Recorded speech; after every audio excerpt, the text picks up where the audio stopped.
Good afternoon and welcome. This is the December 2nd, 2024 work session of the Salisbury City Council. In the event of an emergency, we ask that everyone remain calm and exit through the doors to the right, proceed to the right and down the stairs. If the hallway is blocked, exit to the left, down the hall, and down the stairs. Please do not use the elevators and let us know if you need any assistance. At this time, we ask that everyone please silence your cell phones. Public comments will be heard on any of the agenda items heard tonight. Please fill out a form near the table near the entrance that you came in, and then wait until the end to give it to the city clerk, please. We'll start tonight with an ordinance permit to authorize the operation of a utility substation, and we'll bring up City Planner Amanda Rodriguez. Good afternoon. Hello. How are you guys? Good. All right. So we received an application from Eastern Shore Natural Gas for an ordinance permit for the operation of a utility substation as defined in our zoning code to be located at the property on Callaway Street, identified as map 104, grid 12, parcel 2594, block B, lot 1. This property is currently zoned R5A and is currently unimproved. And a utility substation is an allowable use in the R5A district with the granting of an ordinance permit. The purpose of this facility is to serve as an integral element to improving safety of the existing natural gas pipeline. It's an above-ground control facility. It contains a rupture mitigation valve, and it is monitored remotely by Eastern Shore Gas's control facility in Dover. There is minimal traffic to and from the site, as it is unmanned, and will see approximately one visit to the site per month for inspection and maintenance. On November 21st, 2024, the Salisbury-Wycomico Planning and Zoning Commission reviewed the request and forwarded a favorable recommendation to City Council. And I'll be happy to answer any questions you have. Thank you, Ms. Rodriguez. Council, any questions on the ordinance permit for the utility substation on Callaway Street? No? All right. Do we have consensus to move this forward? Yes. Yes. Great. We'll see you then. Actually, Ms. Rodriguez, are you expecting the applicant for the ordinance permit for night watch childcare to be in attendance? I'm not, no. Okay. If you want to go ahead and. Sure. Okay. Yeah, thank you. Okay, so this is an ordinance permit for the operation of a daycare center by the Night Watch Child Care Center, LLC, to be located at 224 Philip Morris Drive in the Light Business and Institutional Zoning District. On September 19th, the Salisbury-Wycomico Planning and Zoning Commission reviewed this request and forwarded a favorable recommendation to City Council. A daycare center is an allowable use in the Light Business and Institutional District with the granting of an ordinance permit. During their review, the Commission noted some key points: that this request has more than adequate parking, limited changes to the property are to be made, and it should have minimal effect on the surrounding businesses. Prior uses of the property include various office spaces, including educational, financial, and medical offices. Surrounding properties include a banking establishment, residential uses, and Emmanuel Wesleyan Church. The proposed use is consistent with the surrounding uses and meets the purpose and intent of the Light Business and Institutional District. Any questions? I'll happy to answer those too. Thank you, Ms. Rodriguez. Council, any questions? None. No? Thank you. Good. I'm very glad that we're able to move this forward. One pivot. Mayor, was administration able to check with the applicant just to make sure that they were able to move forward? I know there was some concern about the timing. No, I did not. I don't know if Andy did or not. Andy's not here tonight, but no. If you want Not that I'm aware. If you want to follow up, just. I will. Okay. Actually, Mr. Kittredge is on Zoom. Is he? No, he wasn't in a meeting. Echo the mayor on that. We did not get a follow-up, but thanks for the reminder. We'll double check, make sure everything is moving forward with them. Great. Thank you, Mr. Kittredge. Council, do we have consensus to move this forward? Yes. Great. Yes. Thank you. Thank you so much. All right, next we'll invite up Housing Community Development Director Mir Boda for ordinance amending Title 12 of the City Code entitled Streets, Sidewalks, and Public Spaces. Mr. Boda, good afternoon. Good afternoon, Council. Happy winter, since it started snowing yesterday. So this ordinance, we've been working with the Litter Committee, the Mayor's Litter Committee, which is a joint effort between the city and the county addressing litter within the city and within the county. And we've had a very good, I would say very, very good group, very active group, very collaborative group. One of the items that was brought up was increasing our fines and working with our fines to be more in line with the county. And so working with legal during the course of reviewing our existing code, we did find some inconsistencies within the code as it reflects the state law in regards to fines and some of the language of the code.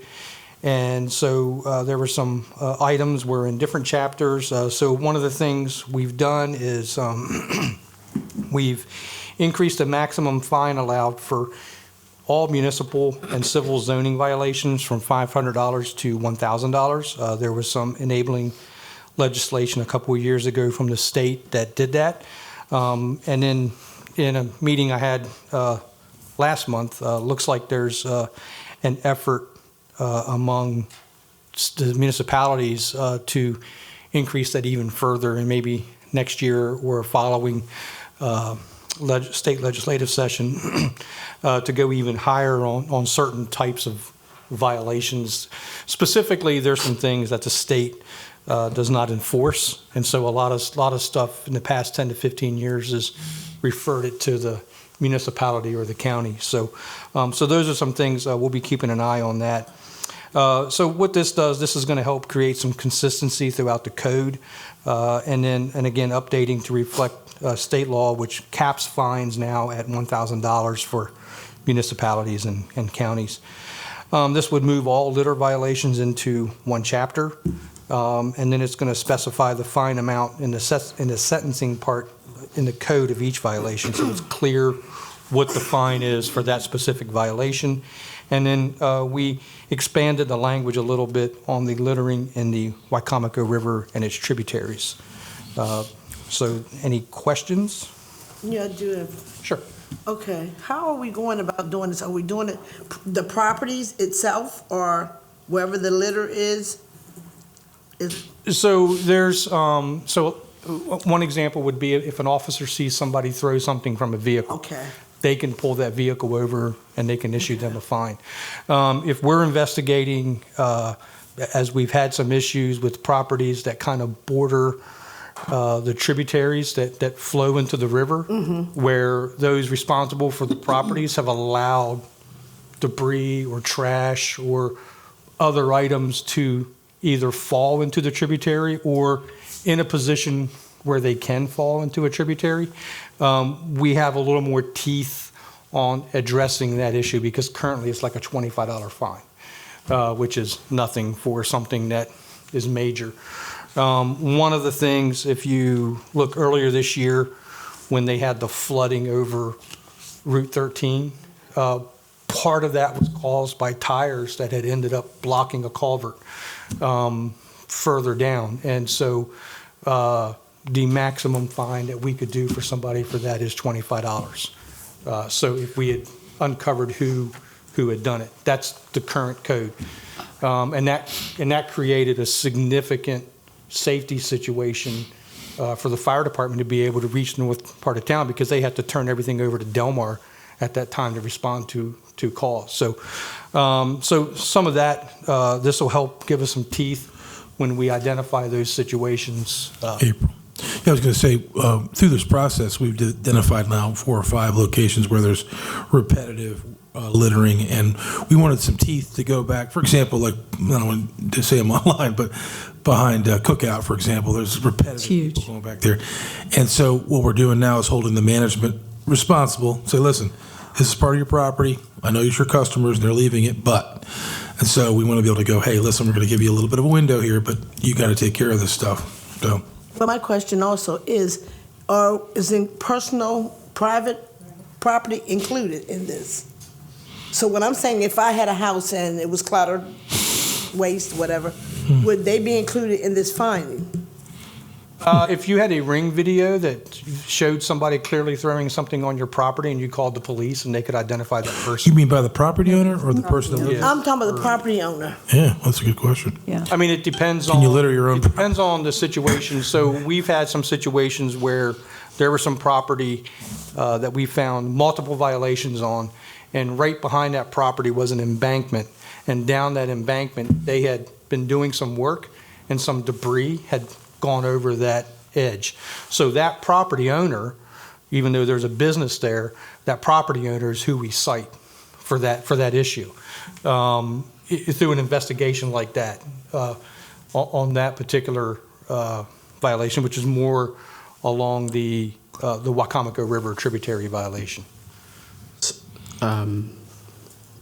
So actually, I think what would be helpful is if, since you did, Mayor, throw out a scenario, because my assumption with this is that it was just on the individuals and the person. So if a law enforcement officer sees a person disposing of what is deemed trash, they're able to cite that person up to $1,000 for the fine. Correct. They could also hit them with the state violation, which is $1,500 and 6 months in jail. Yes. So they have two options they can. Thank you for that. Yeah, that's but the mayor just mentioned something about, of course, we've heard some complaints from local businesses who their patrons may have trash in the vicinity. So what are you seeing? Not exactly walking down the scenario, but I want to make sure that this ordinance is meeting the intended, is addressing the initial concern. And what it sounds like is this ordinance would not help with that situation because it only specifies the individual. The litterer, yeah, the litterer. So, yeah. So if you could just provide some clarity where you see. I just want to make sure that what we think as council, what we're approving, and what the public knows is what's happening. That's not exactly what you just said. So and I was going to ask any questions, but when you just mentioned that, Mayor, that just. Yeah, we would, the other piece of it there, even if it's on a business's property where it's their customers that have, the business is still responsible for maintaining that property. So if they are not on a regular daily basis cleaning their parking lots, emptying their trash, which is what a lot of the issue is, there's trash cans in place, but they're not being emptied on a regular basis in some of these spots.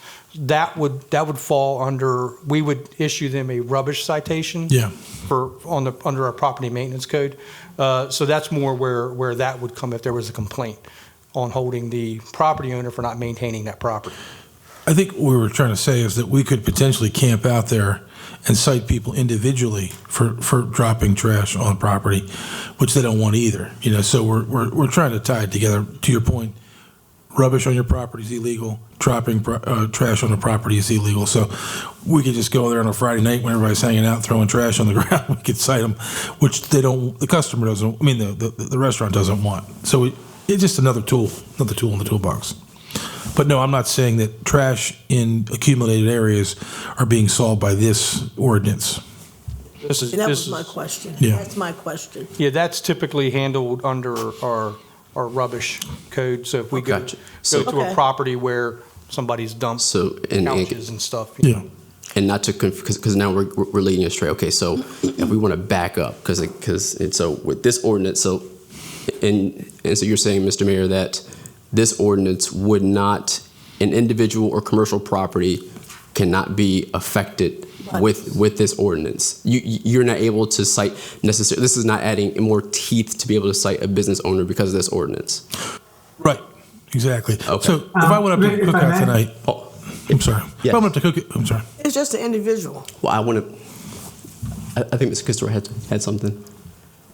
Go ahead, Andy. On private property, the accumulation of trash on private property, we would, through a corrective action letter, cite the property owner for that. However, illegal dumping on your neighbor's property, or me walking down the street or something like that, littering on someone else's property, if caught in the act of littering, you can be cited for that as the person who is littering.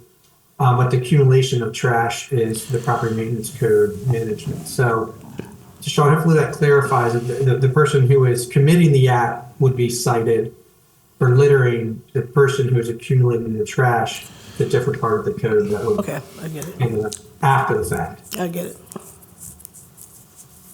I'm not trying to. It's just I don't think this is. It's not clear. They were two separate issues. Right, Yeah. but as presented, I don't think this is, the more that we're asking questions, I'm thinking this might need some refining. From what I see, kind of just in the conversation, is that this may not solve what we think it's going to solve. No. Or- What I was saying, all I was merely pointing out was there are locations where there's repetitive trash. People are throwing trash on the ground. So obviously the business isn't doing it, but they are also responsible for it being there once it's there. And all I'm saying is that it's another tool in the toolbox that they don't want us rolling up on a Friday night or a Saturday night and citing their customers for putting trash on the ground, even though they're two different things. That's all I was pointing out. Nothing confusing about it. Just As of now, a law for, and let me ask the question I was going to ask before.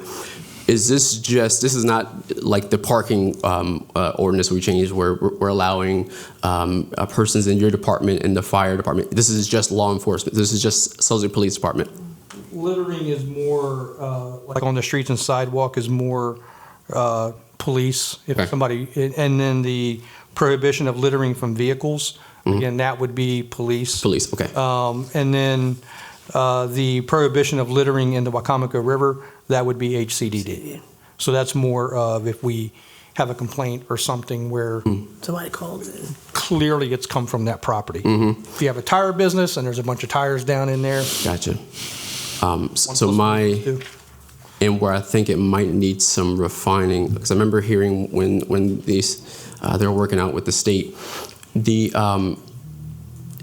right now, again, our law enforcement officers can cite an individual for littering out of a vehicle and just for if they see a person littering now. But you're saying that fine is $25. No, the maximum fine, I think it escalates up to $500. $500. Okay.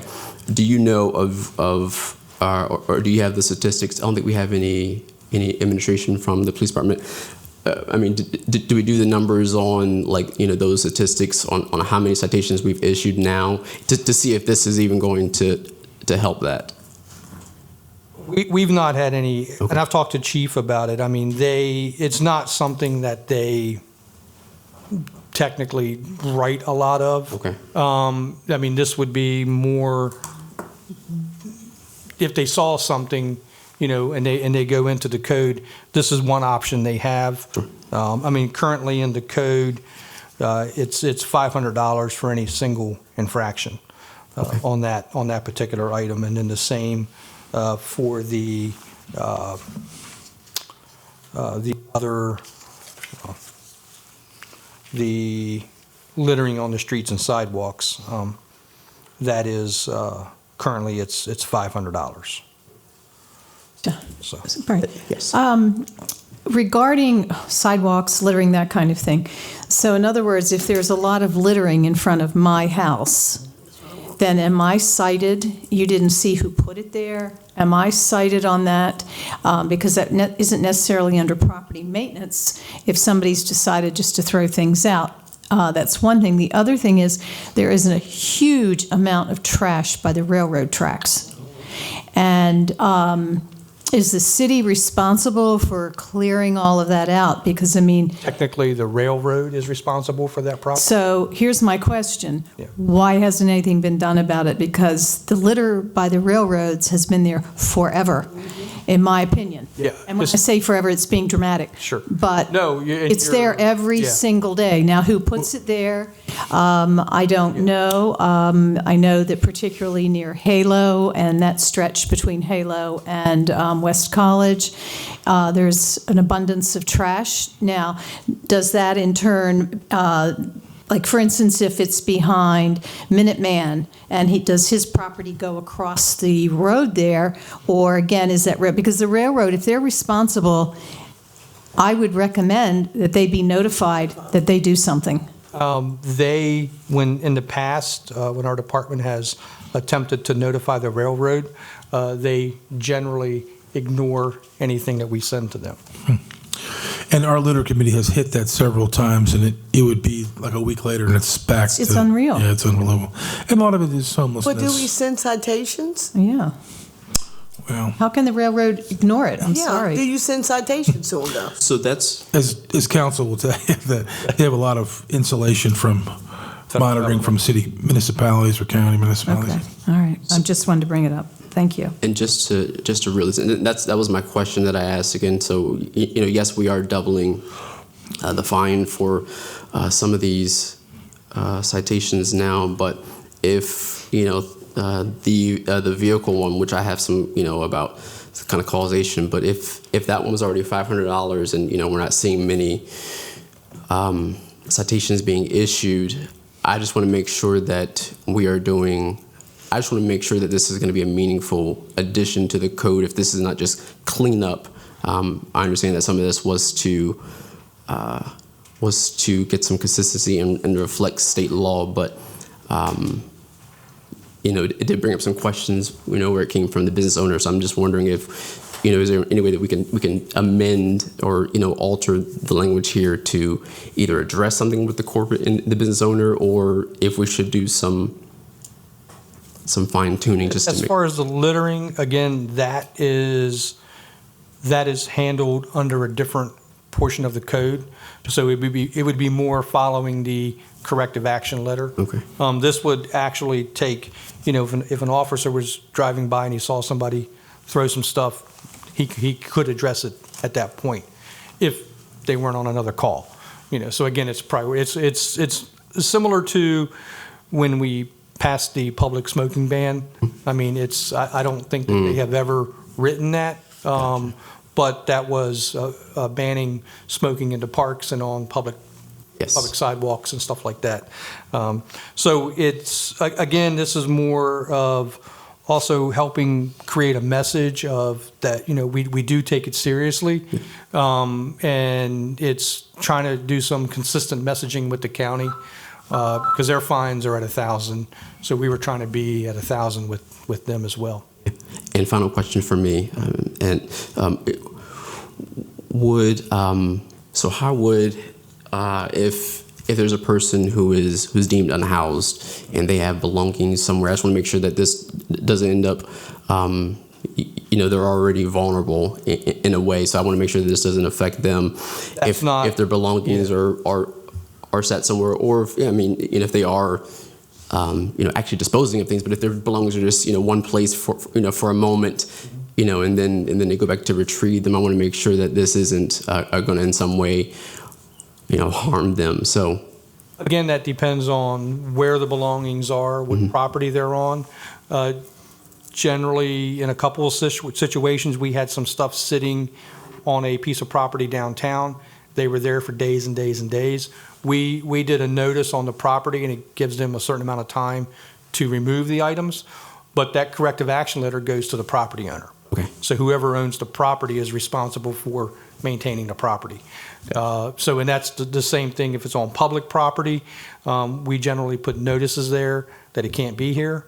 And then we have a time frame that's put on there that if they don't come pick it up, then it'll be removed. Thank you. Council, any other questions? Councilwoman Gregory, good. Okay. Do we have consensus to move this forward? Are we asking for changes if it's moved forward, or is it going as is? Do you have a suggestion? No, I'm saying what you had asked for, Mr. Boda, to bend it in some way. So it sounded like the business portion would be under the rubbish. Property maintenance. Yes, Yeah. and Mr. Kitzrow mentioned something before, so it sounds like those two things would be addressed under a different section of the code. Consensus? Yep. Yes. Yes. Thank you, Mr. Boda. Thank you. Yes. All right, we'll move forward to our final item on the agenda. We'll bring up City Building Official Chad Goblinger for ordinance to amend sections 15 and of the building code to add sections in those same codes there. Mr. Chad, how are you this afternoon? Good, how are you? Good evening. Good. I'll toss it over to you. All right, so this ordinance will amend the Salisbury City Building Code to adopt the 2021 building codes currently adopted by the state of Maryland. And I know this is, rather procedural. Any meaningful changes that we should be aware of, or that the public should be aware of? Not really. They've clamped down a little bit more on energy code stuff, but pretty much Okay. No big changes. Yes, and this happens every 3 years. 3 years. Perfect. Okay, and we're in line. Yes. We're good. Okay. Council, any questions? No. No? Can consensus move this forward? Yes. Yes. Thank you, Chad. Thanks. Yes.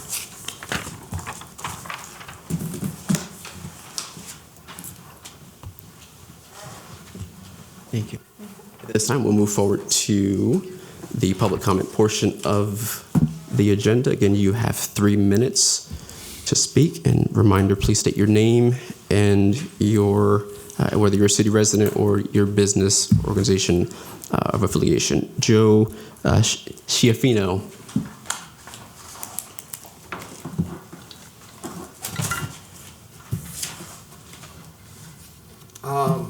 Joe Schiaffino, I live in the Pinehurst neighborhood. I thought you were going to discuss the big issue, the Central Business District. That didn't come up.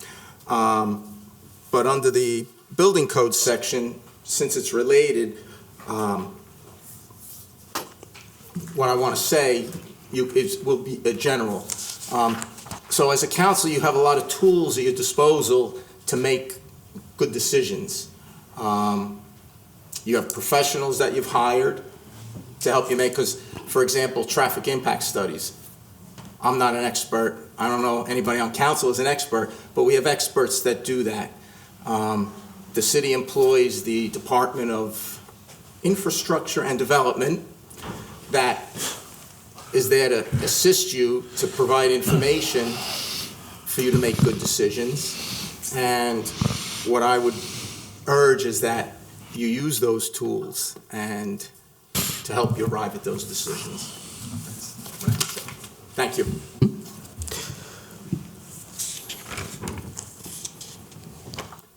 Seeing no other public comments, we will move forward to the administration comments. I see we have City Administrator Andy Kitzrow on Zoom. We'll pivot to him first. Wonderful.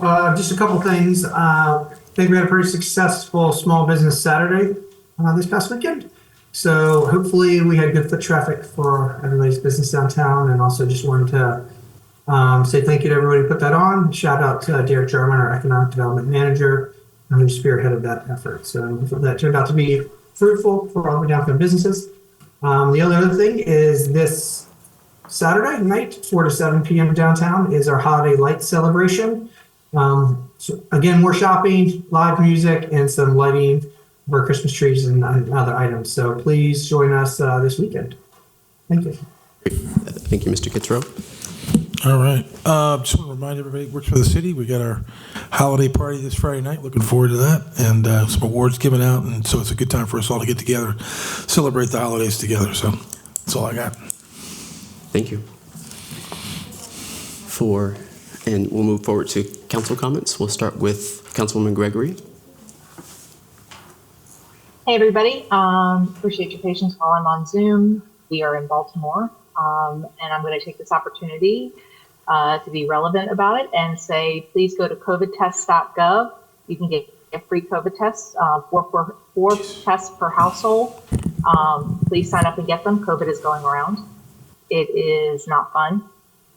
It can be very serious, and I really hope folks are very careful during this holiday season, so you can go out and enjoy the, small business shopping and events and things like that. Please be mindful. Wear a mask when you're in enclosed areas with other folks. And the other thing I want to shout out tomorrow is Giving Tuesday, I believe, and I believe the zoo is asking for donations for Giving Tuesday. So please consider donating to our zoo. It's important, and it helps keep it free for everybody. Mm-hmm. Thank you, Councilwoman Gregory. Councilwoman Jackson. Just to want to reiterate that I am hosting, and I will repeat it until it happens. The Senior Citizen Christmas Dinner and Gift Giveaway. That is December the 14th from 12 to 5. Is at the Richard Hazel Youth Center. You have to be 60 plus to come. And I have room for some more seniors, so feel free to contact me to be on the list. My number is 410 726-8478. It's for just senior citizens, and I do that simply because this time of year is very, very, very precious to seniors. A lot of them do not have anybody. And everything is free. You checking ID? Free, huh? You checking licenses? I can't slip. No, I know most of the people that do come, and believe me, it's like 300 or more people seniors that do come, and we have a lovely time. So, if anybody wants to come out and help set up, decorate, we do that on Friday evening at 8 p.m. at the Richard Hazel Youth Center in the Billie Jean Jackson Park. And if anybody wants to come out and help that day, I will be there that morning at 9 o'clock, making sure everything is intact. And they'll tell you. Angela can tell you. I'm just like I'm anal when it comes to doing things. So if you feel free to come out, just see what we do. Just see how they enjoy themselves. And if you're a senior, come. Thank you. Thank you, Councilwoman Jackson. Councilwoman DeShiel, any comments? I have no comments tonight except enjoy everything that's going on in the next 2 or 3 weeks. Be safe and consider others. And once again, I'm like April. Please sign up at Hands and Hearts Ending Homelessness. The fire department has already signed up for a dinner. So there you go. The challenge is on. Okay? Thank you. Thank you. The only thing I'm going to say, as I always say, is if you are healthy enough, please consider being an organ donor, donate plasma, and please donate blood. Thank you. Great. Thank you all. Just to round us out here, again, this Sunday is the Salisbury JC's Christmas Parade. That is this Sunday. I do not have the time on deck, but if you want to check out their Facebook page, you see the time. I know we had to be there at like 10 a.m. So yes, totally forgot. It's definitely a good time, and they work hard to put that on over at the Mount Herman Road stretch there. The only, yep, I think so. Yep, but again, you can check the Facebook page to get all the details there. The only other thing, again, to round this out is, as we mentioned, we're making some changes to our public comments and just to our meetings, and as just a way to just get more aligned and just to make sure that everyone is moving forward. For 2025 and moving forward, council will be moving to 2 meetings a month. So the second and fourth Mondays will be our meeting times then. If a work session is needed, we will meet in work session beforehand, before the legislative session, and all meetings will start at 6 o'clock. So again, the council in the city will have the first and third Mondays free, but the second and fourth, we are dedicating those to council meetings, and if we need to make any additions, we will do so, but we think it'll be better aligned, better use of our resources, and of course, the city and the taxpayer funds there. So thank you for being along with us on this journey, for all the changes that we're making, but we think they'll be good, and we welcome any suggestions. At this time, the meeting is now adjourned, and we will see you next week.